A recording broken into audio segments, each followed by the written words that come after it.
let's have a little bit of Abba. And joining us now, Daily Mail's Piers and the Kevin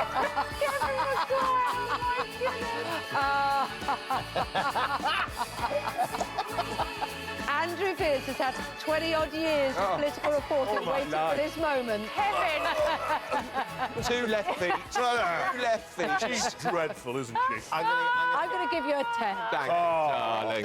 33 I thought so. Yeah, 43 altogether. Yeah. Always a 10 from me. Didn't she do well? So, I mean, I've just looked at both your tweets, and of course, Andrew, you were saying she was a cracky speech, danced away very Out of trouble. impressively, out of trouble. She does allow us all to think, oh, maybe she's got a bit of a sense of humour, maybe she can be quite self-deprecating. Oh, yeah, I do agree with that. And I'm laughing with her, not at her on this occasion. In truth, you have to break the ice.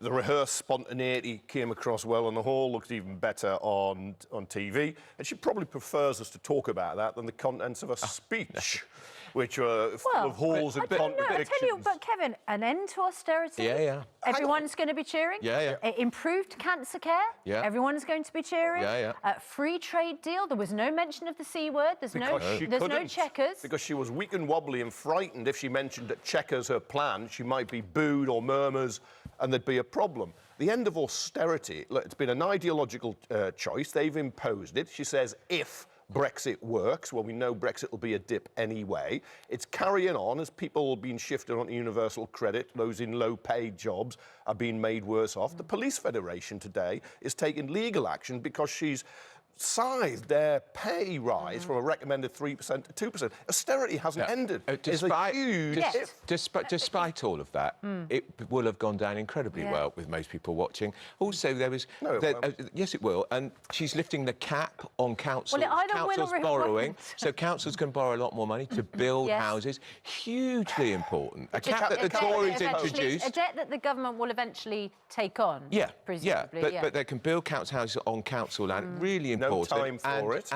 And also they ruled out an increase in petrol duty. Really important because it's so expensive now to fill your car. But you think she's facing the abyss and she just had to put a positive spin on it? Yeah, and she's actually bought herself a week or so because she will now have to go into the really tough negotiations on Brexit, where her plan, which she dare not even speak its name, has been rejected by the other 27 countries in Europe. A lot of her MPs were immediately coming out with their knives on that. She's got a problem with the DUP tail in Northern Ireland that wags the Tory dog, with Arlene Foster saying they're not going to accept what she's now proposing. She knows Labour's are against her. You know that the fundamentals have not changed. And good luck to her.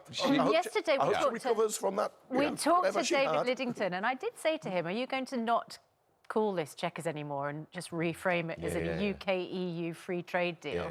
And he sort of laughed.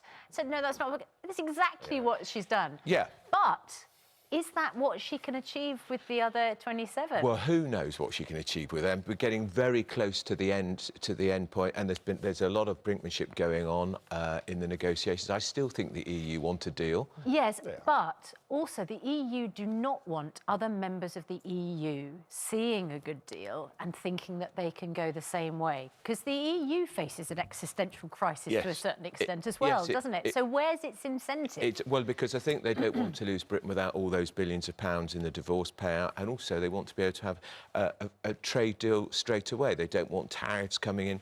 So, but the EU will have looked at her yesterday and seen yet again the most resilient politician of our time bounced back. She's bounced back again. Her political obituaries were being written before the conference, and she's emerged from this conference stronger, I think, than Boris Johnson, who had a great day the day before. You'd agree with that, Kevin? Oh, I think he really damaged himself by last Sunday calling her plan deranged, by extension, her.